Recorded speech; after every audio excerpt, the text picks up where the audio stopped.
시청자 여러분, 한컷으로 이슈의 본질과 대안을 꿰뚫는 채널 한컷 세상입니다. 만나서 반갑습니다. 오늘의 한컷은 미국 이란 전쟁 16일째입니다. 이란 외무장관 아라그치는 전 세계를 향해 이렇게 선언했습니다. 우리는 휴전을 요청한 적도 없고 협상을 요청한 적도 없습니다. 우리는 끝까지 싸울 준비가 되어 있습니다. 트럼프 대통령은 이란이 협상을 원한다고 했지만 이란은 정면으로 반박했습니다. 전쟁은 끝나지 않습니다. 그렇다면 여러분께 드릴 결론은 이겁니다. 호르무즈 해협이 막힌 지 오늘로 16일째입니다. 전 세계 석유의 20%가 지나는 이 통로가 멈춰 있는 동안 국제 유가는 배럴당 105달러를 넘었습니다. 전쟁 전보다 40% 이상 올랐습니다. 이 숫자 멀리 있는 게 아닙니다. 이미 주유소 기름값에 반영되고 있고 곧 전기요금과 난방비, 그리고 장바구니 물가로 번집니다. 오늘 이 영상에서는 3월 15일 하루 동안 중동 전쟁으로 인해 전 세계에서 무슨 일이 일어났는지 차분하게 알려드리겠습니다. 전쟁의 공포를 부추기는 게 아닙니다. 정확하게 알아야 제대로 대비할 수 있습니다. 자, 먼저 오늘의 전장부터 살펴보겠습니다. 2026년 2월 28일 미국과 이스라엘이 이란을 선제 공격하면서 시작된 이 전쟁은 에픽 퓨리, 즉 거대한 분노 작전이라는 이름으로 불리고 있습니다. 오늘은 그 전쟁이 시작된 지 정확히 16일째 되는 날입니다. 16일 동안 무슨 일이 일어났을까요? 미국과 이스라엘은 이란 내에서만 7,600개 이상의 목표물을 타격했습니다. 레바논의 헤즈볼라 기지까지 합치면 1,100개가 더 추가됩니다. 피트 헤그세스 미국 국방장관은 우리는 15,000개 이상의 적 목표물을 타격했다고 밝혔습니다. 이란은 어떻게 됐을까요? 이란의 최고 지도자 알리 하메네이는 전쟁 첫날 사망했습니다. 이란군 총참모장, 국방장관, 혁명수비대 사령관까지 줄줄이 사망한 것이 확인됐습니다. 새로운 최고 지도자로 아들 모즈타바 하메네이가 3월 8일 선출됐지만 트럼프 대통령은 토요일 MBC 인터뷰에서 이렇게 말했습니다. 솔직히 그 사람이 살아있는지도 모르겠습니다. 아무도 그를 직접 보여주지 않습니다. 미국 국방부는 모즈타바가 부상을 입었다고 밝혔습니다. 이란 외무장관은 건강하다고 반박했지만 어느 쪽이 사실인지 지금도 안개 속입니다. 여기서 여러분이 주목하셔야 할 핵심 한 가지가 있습니다. 이란의 미사일 발사 역량은 전쟁 시작 대비 이미 90% 이상 감소했습니다. 그런데도 이란은 멈추지 않고 있습니다. 이유가 뭘까요? 호르무즈 해협, 이것입니다. 이란은 탄도미사일이 거의 소진돼도 한 가지 카드는 살아있습니다. 전 세계 석유의 20%가 통과하는 이 37km 너비의 좁은 해협을 막는 것입니다. 3월 15일 이란 혁명수비대 사령관은 공개적으로 선언했습니다. 호르무즈 해협은 계속해서 우리의 압박 수단이 될 것입니다. 이게 바로 이 전쟁이 단순한 군사 충돌이 아닌 이유입니다. 전쟁터는 중동이지만 그 충격파는 한국의 주유소와 전기요금 고지서로 날아오고 있습니다. 자, 배경을 알았으니 이제 본론으로 들어가겠습니다. 먼저 전쟁 당사국들이 이날 어떻게 움직였는지 하나씩 살펴보겠습니다.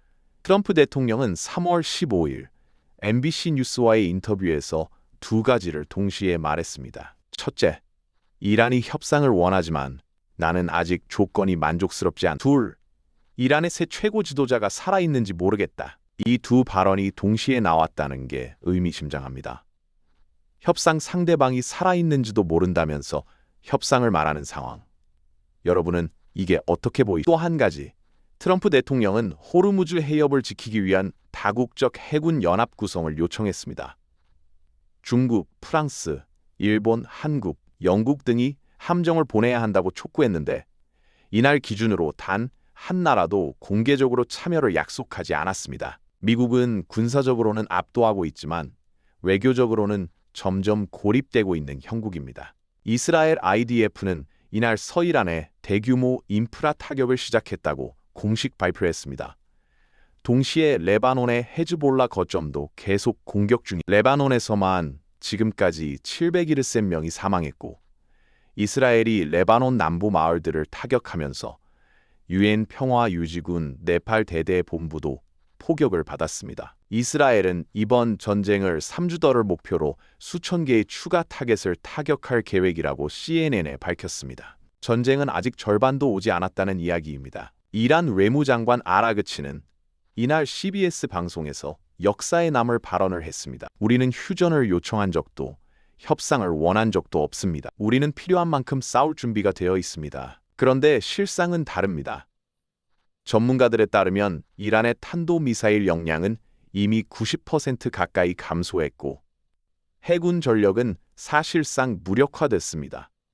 드론 제조 역량도 타격을 받았다고 트럼프는 주장합니다. 하지만 이란은 여전히 드론과 소형 미사일을 조금씩 발사하며 저항을 지속하고 있습니다. 군사 전문가인 미국 국방대학교 교수 데이비드 데스 로세스는 이렇게 분석했습니다.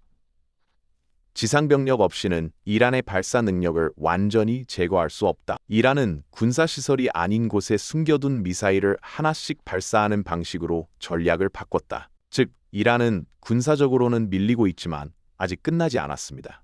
그리고 그 저항의 핵심 카드가 바로 호르무즈 해협입니다. 그렇다면 이 전쟁을 가장 가까이서 지켜보는 나라들, 걸프 지역 국가들과 유럽은 어떻게 움직이고 있을까요? 사우디아라비아는 3월 15일 이란의 드론 6대를 격추했습니다. 동부 지역에서 5대, 공해에서 자국 방어에 총력을 기울이면서도 미군의 이란 공격에 자국 영토나 영공을 제공하지 않겠다는 입장을 유지하고 있습니다. 카타르는 탄도미사일 4발과 드론을 모두 격추했다고 발표했습니다. 앞서 아루데이드 공군 기지에는 이란 미사일 2발이 명중하기도 했는데 이 기지는 미군이 주둔하는 중동 최대 공군 기지입니다. 쿠웨이트는 아흐마드 알자베르 공군 기지에 미사일 2발이 떨어져 군인 3명이 부상했고 국제공항의 레이더 시설도 피해를 입었습니다. 국제선 운항에 차질이 빚어지고 있습니다. UAE에서는 두바이 국제공항 인근에서 드론 공격으로 화재가 발생해 일시적으로 운항이 중단됐습니다. 후자이라 산업단지에서도 화재가 났습니다. 여러분, 이 상황이 어떤 의미인지 생각해 보셔야 합니다. 두바이는 중동의 싱가포르입니다. 세계 최대 허브 공항인 두바이 국제공항이 흔들리면 우리 기업의 물류와 출장도 영향을 받습니다. 2주 전만 해도 억만장자들이 북적이던 두바이 관광이 지금 급감하고 있다는 보도가 나올 정도입니다. 유럽의 반응은 명확합니다. EU 외교 장관들은 이날 회의에서 호르무즈 해협의 해군 작전을 확대하는 방안에 반대 결론을 내렸습니다. 독일은 더 직접적이었습니다. 독일 정부 대변인은 이 전쟁이 계속되는 한 호르무즈 해협 개방을 위한 군사적 노력에도 참여하지 않겠다고 못 박았습니다. 영국은 검토 중이라는 모호한 입장을 유지하고 있는데 트럼프 대통령은 이에 강한 불만을 드러냈습니다. 수십 년간 미국의 안보 지원을 받아온 나라들이 이제 협조를 꺼린다고 직접 비판했습니다. 가톨릭 교황 레오 14세도 목소리를 높였습니다. 중동의 기독교인들과 선한 의지를 가진 모든 이들의 이름으로 즉각 전투를 멈춰라. 이 발언은 전 세계로 퍼졌습니다. 한마디로 정리하면 트럼프는 지금 전 세계에 도움을 요청하고 있지만 아무도 손을 들지 않고 있습니다. 이것이 이 전쟁의 또 다른 위험 신호입니다. 그렇다면 이제 전략적으로 가장 흥미로운 나라들을 살펴보겠습니다. 전쟁에 직접 개입하지 않으면서 이 상황을 지켜보며 이해관계를 계산하고 있는 중국, 러시아, 인도입니다. 중국은 이란의 최대 무역 파트너입니다. 이란 원유 수출의 80%를 중국이 사갔습니다. 그런데도 중국은 이번 전쟁에서 이란을 직접 보호하지 못했습니다. 대신 이란에 있던 자국민 3,000명을 철수시켰습니다. 아틀란틱 카운슬의 분석에 따르면 중국은 오래전부터 호르무즈 봉쇄 리스크를 알고 있었습니다. 그래서 전기차 전환을 가속화하고 러시아, 중앙아시아 등으로 에너지 수입선을 다변화해왔습니다. 현재 중국의 전략적 비축유는 단기 충격을 버틸 수 있는 수준입니다. 그런데 주목할 움직임이 있습니다.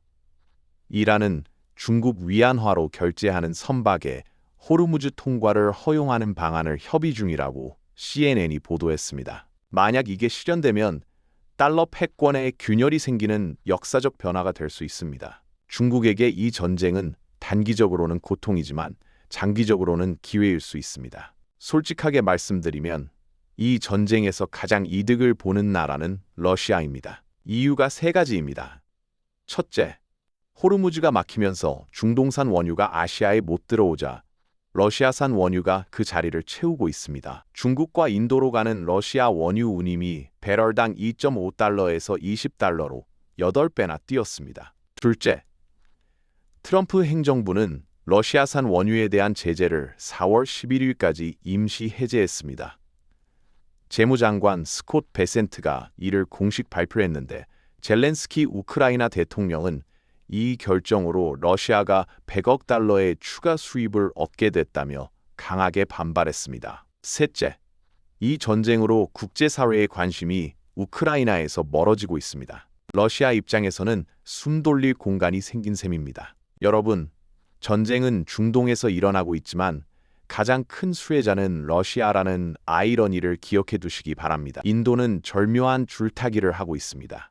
이란과의 차바하르 항구 투자 관계를 유지하면서도 미국과의 전략적 파트너십도 포기하지 않습니다. 이날 가장 눈에 띄는 소식은 인도 선박 2척이 호르무즈를 통과했다는 겁니다. 이란이 인도 선박의 통행을 허용한 것입니다. 인도 항만부는 인도 선적 LPG 운반선 2척이 3월 15일 이른 아침 호르무즈 해협을 무사히 통과해 인도를 향해 항해 중이라고 공식 발표했습니다. 인도는 중동에 800만 명 이상의 자국민이 일하고 있고 이들이 보내는 송금이 국가 경제의 중요한 수입원입니다. 전쟁이 장기화되면 이 송금도 위험해집니다. 그래서 인도는 어느 쪽도 적으로 만들지 않는 전략을 취하고 있습니다. 자, 그렇다면 가장 중요한 질문으로 넘어가 보겠습니다. 이 전쟁이 우리 한국에는 어떤 영향을 미치고 있을까요? 세계경제포럼 보고서에 따르면 한국은 중동에서 원유의 70%를 수입하고 그중 95% 이상이 호르무즈 해협을 통과합니다. 일본의 90%와 함께 아시아에서 가장 취약한 에너지 구조를 가진 나라 중 하나입니다. 그러면 지금 얼마나 버틸 수 있을까요? 정부 발표에 따르면 현재 국내 원유 비축량은 208일분, 즉 약 1억 배럴 이상입니다. LNG는 9일분밖에 없었지만 정부는 이미 올해 12월까지 사용 가능한 물량을 확보해둔 상태라고 밝혔습니다. 그리고 한국은 이미 행동에 나섰습니다.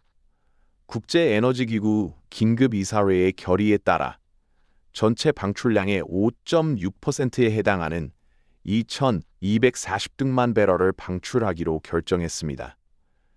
이는 2022년 러시아 우크라이나 전쟁 때 방출한 양 약 2배, 사상 최대 규모입니다. 산업통상자원부는 이번 주 안에 산업위기관리 단계를 관심에서 주의로 격상하고 비축류 방출 계획을 구체적으로 발표할 예정입니다. 또한 정부는 에너지 원가 상승을 주유소 소비자 가격에 반영하는 속도를 늦추기 위해 석유 최고 가격제를 3월 11일부터 시행하고 있습니다. 산업부 장관은 정유사 공급 가격 인하가 소비자 가격에 반영되는 속도가 느리다며 강력한 단속을 예고했습니다. LNG 수요를 줄이기 위해 원전 가동률도 끌어올리고 있습니다.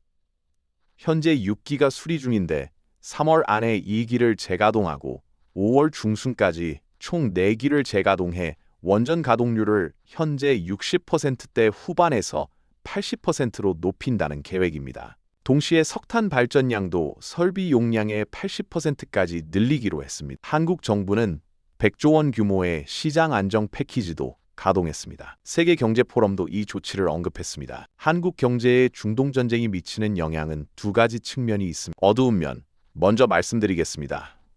코스피는 타격을 받고 있습니다. 중동 수출 차질, 공급망 재편 부담이 커지고 있습니다. 항공사들은 운항 경로 변경과 유가 상승으로 이중고를 겪고 있습니다. 무역 의존도가 높은 우리나라에서 글로벌 교역 위축은 직격탄이 될 수 있습니다. 그런데 예상 밖의 수혜자도 있습니다. 바로 한국 해운사 장금상선입니다. 블룸버그가 3월 15일 보도한 내용에 따르면 원유 저장 운송 수요 급증으로 이 회사가 운용하는 초대형 유조선 용선료가 하루 5만 달러, 지난해에 무려 10배 수준으로 뛰었습니다. 방산주도 마찬가지입니다. 전쟁이 방위산업 수요를 자극하면서 관련 주가가 급등하고 있습니다. 여러분, 그렇다면 개인으로서 우리는 무엇을 할 수 있을까요? 저는 다음 세 가지를 말씀드리겠습니다. 첫째, 에너지 비용 상승을 미리 예산에 반영하십시오. 국제 유가가 배럴당 105달러라는 수치는 가스 요금, 전기 요금으로 이어지도록 합니다.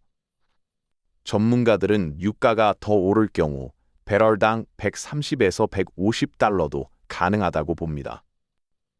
가계 예산에서 에너지 비용 비중이 늘어날 것을 미리 대비해야 합니다. 둘째, 물가 상승 국면의 자산 관리를 점검하십시오. 인플레이션이 오면 현금 가치는 떨어집니다. 전통적으로 인플레이션 해지 수단으로 평가받는 금, 원자재 관련 자산, 에너지 기업 주식 등에 대한 관심이 높아지고 있습니다. 다만 지금은 변동성이 극도로 높은 시기이므로 투자는 신중하게 분산하여 접근하시기 바랍니다. 셋째, 장기 영향을 넓게 보십시오. 이 전쟁이 끝나면 세계는 달라질 것입니다. 에너지 공급망이 재편되고 중동 국가들의 역할이 변하며 아시아 국가들의 에너지 안보 전략도 바뀔 것입니다. 신재생 에너지, 원전, LNG 터미널 등 에너지 인프라 관련 산업의 장기적 성장 가능성을 주목해 두실 만합니다. 오늘 우리가 살펴본 것을 하나로 모아보면 이런 그림이 그려집니다. 3월 15일, 전쟁 16일째 되는 이날, 지구촌은 새로운 움직임을 보이고 있습니다. 미국은 군사적으로는 이기고 있지만 외교적으로는 고립되고 있습니다. 이란은 군사력이 소진됐음에도 호르무즈라는 단 하나의 카드로 전 세계를 흔들고 있습니다. 이스라엘은 전쟁을 3주 더 이어갈 계획입니다. 걸프 국가들은 자국 방어에 집중하면서도 미국 편에 서기를 거부하고 있습니다. 유럽도 군사 참여를 사실상 거부했습니다. 러시아는 이 혼돈 속에서 원유 수출 이익을 챙기고 있습니다. 중국은 위안화 패권 확장의 기회를 엿보고 있습니다. 그리고 한국은 원유 70%를 중동에서 가져오는 나라로서 정부가 비축유 방출과 원전 가동률 상향, 최고 가격제 시행 등 가능한 모든 수단을 동원하고 있지만 전쟁이 길어질수록 부담은 커집니다. 여러분, 오늘 이 영상에서 제가 드리고 싶은 단 하나의 메시지가 있습니다. 이 전쟁은 저 멀리 중동의 이야기가 아닙니다. 지금 이 순간에도 그 충격파는 우리의 주유소, 공과금 고지서, 장바구니로 조용히 스며들고 있습니다. 정확하게 알고 차분하게 대비하는 것이 우리가 할 수 있는 최선입니다. 다음 영상에서는 이 전쟁이 장기화될 경우 한국 경제가 맞이할 세 가지 시나리오를 집중적으로 다루겠습니다. 낙관 중립, 최악의 시나리오를 숫자로 짚어드리겠습니다. 꼭 알림 설정해 두시기 바랍니다. 마지막으로 여러분께 여쭤보겠습니다. 이 전쟁으로 지금 가장 피부에 와닿는 것이 무엇인가요? 주유소 기름값인지, 장바구니 물가인지, 아니면 불확실한 미래 자체인지 댓글로 꼭 알려주세요. 다음 영상 주제를 결정하는데 소중한 의견이 오늘도 한